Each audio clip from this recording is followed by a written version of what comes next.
Let me be direct with you from the outset because what unfolded in the last 72 hours is not a routine arms sale. It is not another Pentagon budget allocation. It is not even a traditional military alliance.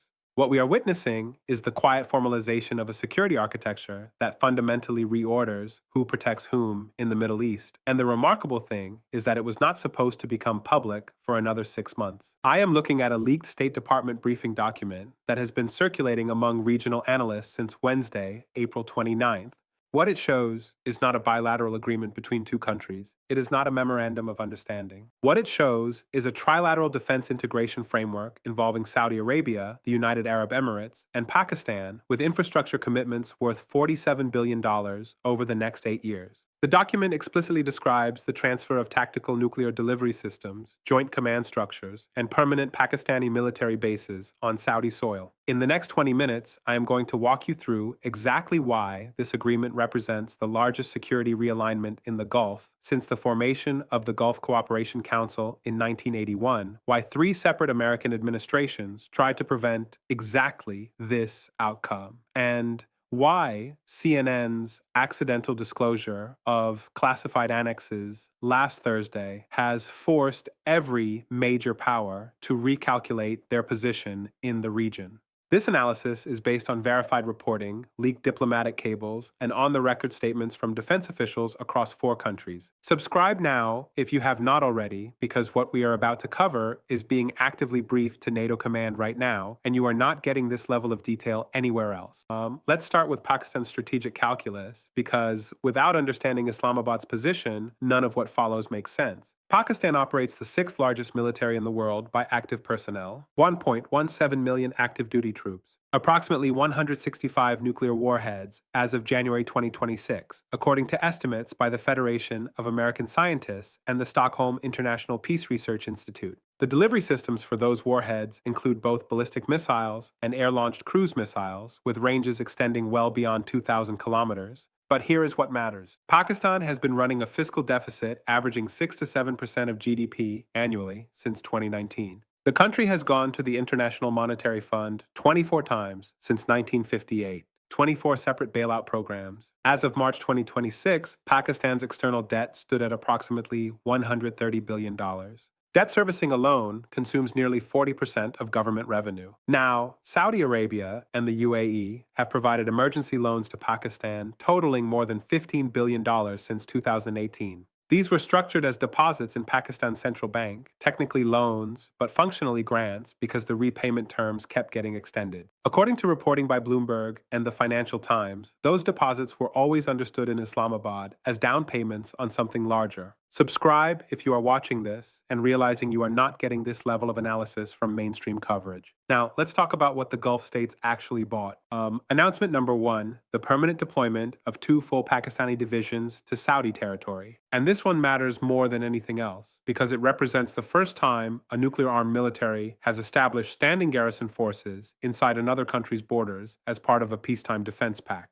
According to the leaked annexes that CNN inadvertently published in a redacted cable story, the agreement calls for the stationing of 35,000 Pakistani troops in Saudi Arabia by January 2027. These are not training advisors. These are not temporary deployments.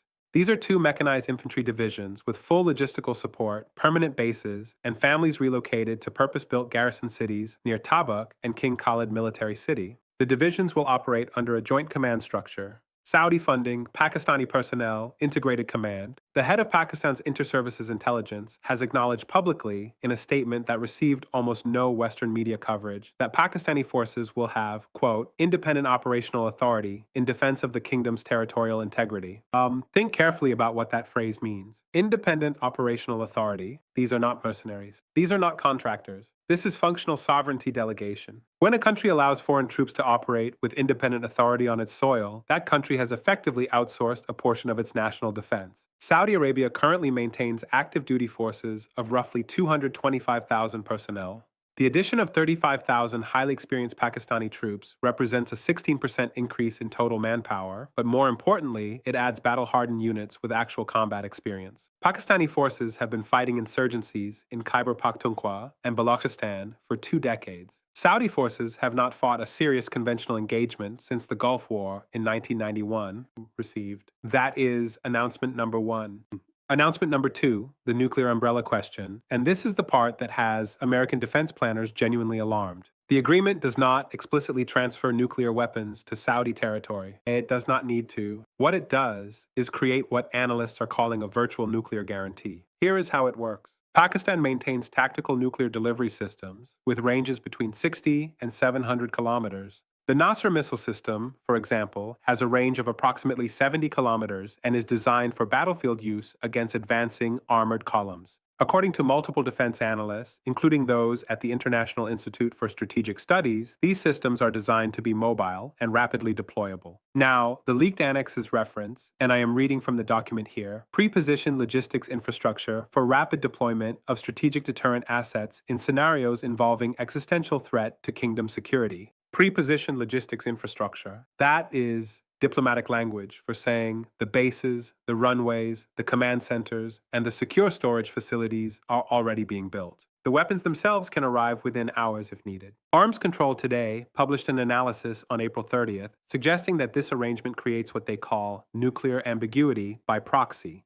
Saudi Arabia does not need to develop its own weapons, does not need to withdraw from the Non-Proliferation Treaty, and does not need to face the international sanctions that would follow. Instead, it gains access to a nuclear deterrent that remains technically under Pakistani control, but can be deployed to defend Saudi interests. Stay with me because this is where the narrative completely changes and where the implications for Iran, Israel, and American regional strategy become impossible to ignore. Announcement number three, and this one almost nobody in the mainstream media is connecting correctly. The United Arab Emirates is providing the financing, and in return, it is gaining something it has wanted for 15 years. The UAE's contribution to this framework is not troops, it is capital. $22 billion over 5 years, structured through the Abu Dhabi Fund for Development and routed through infrastructure projects in Pakistan, new highways, new ports. Expansion of Gwadar Port, which happens to be part of China's Belt and Road Initiative. But here is what the UAE is actually buying. According to reporting by Defense News and confirmed by Gulf-based analysts, the agreement includes provisions for Emirati access to Pakistani air defense systems, joint naval patrols in the Arabian Sea, and intelligence sharing on Iranian activities in the Strait of Hormuz.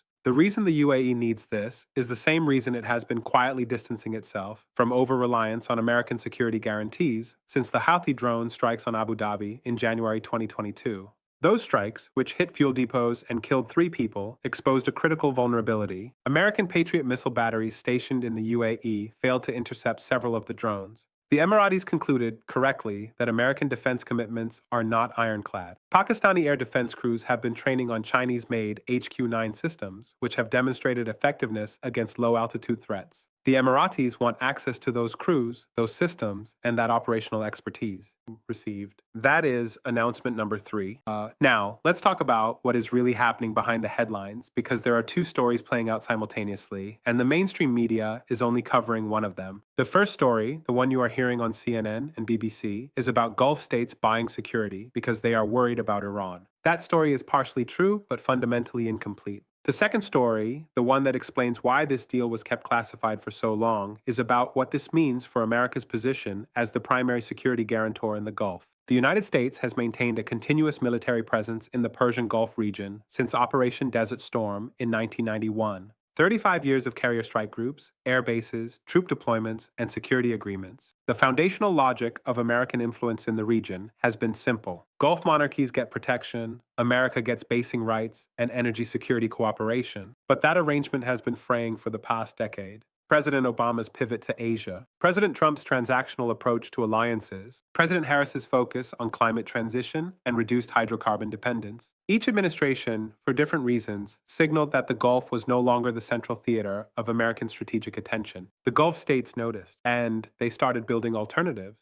Think carefully about what this represents. When Saudi Arabia and the UAE construct a $47 billion security framework with Pakistan, and they do not consult Washington, and they do not request American approval, and they structure it specifically to avoid triggering formal treaty obligations, that would require congressional notification. That is not ambiguity. That is not diplomatic nuance. That is a verdict. On April 28th, while CNN was still trying to walk back its publication of the classified annexes, Secretary of State Linda Thomas Greenfield gave a press briefing. She was asked directly whether the administration had been informed of the Saudi-UAE-Pakistan agreement before it was finalized. Her answer, and I am quoting her directly here, was that the United States maintains close consultations with all partners in the region on matters of mutual security concern. That is not a yes. That is diplomatic language for, we found out when you did. Reuters reported on April 29th that American officials had been aware of discussions between Islamabad and Riyadh since late 2025, but they believed those talks were focused on small-scale troop deployments, perhaps 5 to 10,000 personnel for border security. The scale of what was actually agreed to, the permanent bases, the joint command structure, the nuclear logistics infrastructure, caught the Pentagon completely off guard. If you own energy-dependent businesses, if you follow global oil markets, if you have any logistics exposure to the Middle East, what is happening right now is not just a regional security story. It is a restructuring of who holds leverage over the world's most critical energy choke points, and that restructuring is happening without American oversight. This pattern has repeated throughout history, and every time it repeats, the outcome is the same. The Peloponnesian War. Athens and Sparta, the two dominant powers of the Greek world, went to war in 431 BC. The war lasted 27 years. Both sides were exhausted. Both sides hemorrhaged resources, manpower, and wealth. And who won? Macedon. Philip II, and later his son Alexander, swept in and conquered both Athens and Sparta while they were still recovering from mutual destruction. The parallel here is exact. The United States and Iran have been locked in a cold conflict for 45 years. Sanctions, proxy wars, nuclear negotiations, military standoffs. Both sides have spent enormous resources. Both sides are, in different ways, exhausted. And who is rising? The third-party powers that stayed out of the direct confrontation. China has become Iran's largest trading partner and is simultaneously the top foreign investor in Saudi Arabia. Pakistan, once a staunch American ally, is now negotiating security frameworks that bypass Washington entirely. Turkey is expanding its influence across former Ottoman territories, while the US and Iran focus on each other. Saudi Arabia is Athens, Iran is Sparta, and the rising powers are the ones who did not exhaust themselves in a binary rivalry. Every major power realignment in history follows this template. The Napoleonic Wars exhausted Britain and France, while the United States expanded westward uncontested. The World Wars destroyed European empires, while America and the Soviet Union rose to superpower status. The lesson is always the same. When two great powers fixate on each other, the real winners are the actors who stayed flexible, avoided entanglement, and built alternative structures. So where does this leave us? Let me give you 3 clear paths, because there is no honest middle ground here. Path 1, diplomatic absorption. The United States recognizes the Saudi-UAE-Pakistan framework as fait accompli, negotiates observer status or intelligence sharing provisions, and integrates this new architecture into a broader regional security strategy. This path requires the Harris administration to accept that American primacy in the Gulf is over and that future influence will be exercised through multilateral partnerships rather than direct control. The conditions required for this path are significant political flexibility in Washington, willingness to accept reduced basing access, and acceptance that Gulf states will pursue relationships with China and Russia that America cannot veto. The likelihood?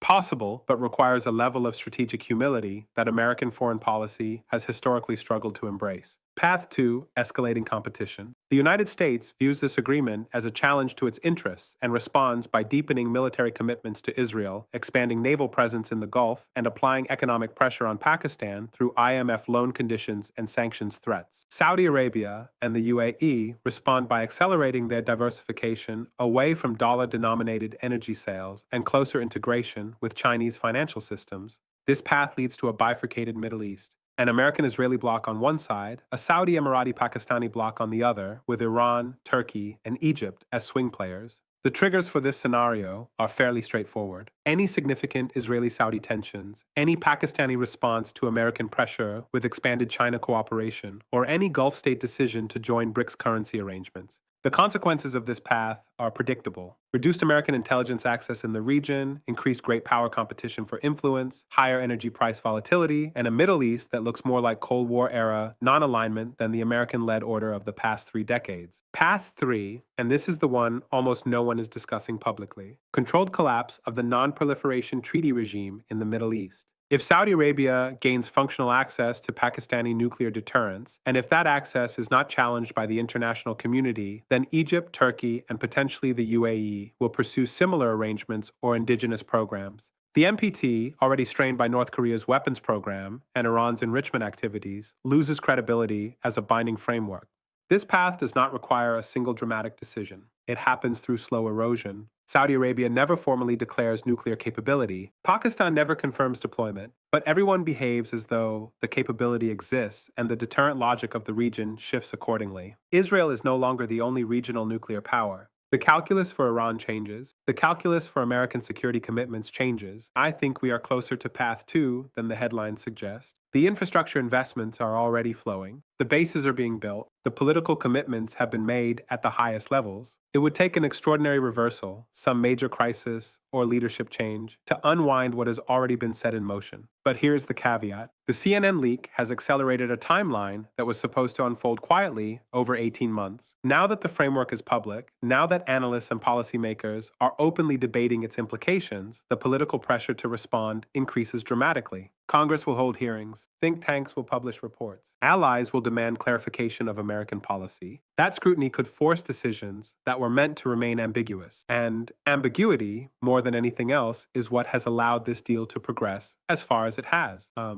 Here are the questions I want you to take away. First, if American security guarantees in the Gulf are no longer considered reliable by America's oldest regional partners, what does that mean for the next energy crisis or regional conflict? Second, if Pakistan is willing to functionally extend nuclear deterrence to foreign soil, what prevents similar arrangements between other nuclear powers and their clients? And third, if major security realignments can be negotiated and finalized without American knowledge until they leak to the press, what does that tell us about the state of American intelligence and diplomatic reach in 2026? Tell me in the comments what you think the Harris administration does next. Tell me if you think Saudi Arabia will publicly acknowledge the full scope of this agreement or continue to operate through strategic ambiguity. We will keep tracking every development in Riyadh, Islamabad, Abu Dhabi, and Washington. That is what this channel does every single day. Subscribe now. Share this analysis with everyone in your network who is trying to understand what just shifted in the global balance of power. Turn on notifications so you do not miss the next breakdown, because this story is only beginning, and the next 6 months will determine whether this framework becomes the foundation of a new Middle Eastern order or collapses under the weight of great power pressure. We will see you in the next analysis.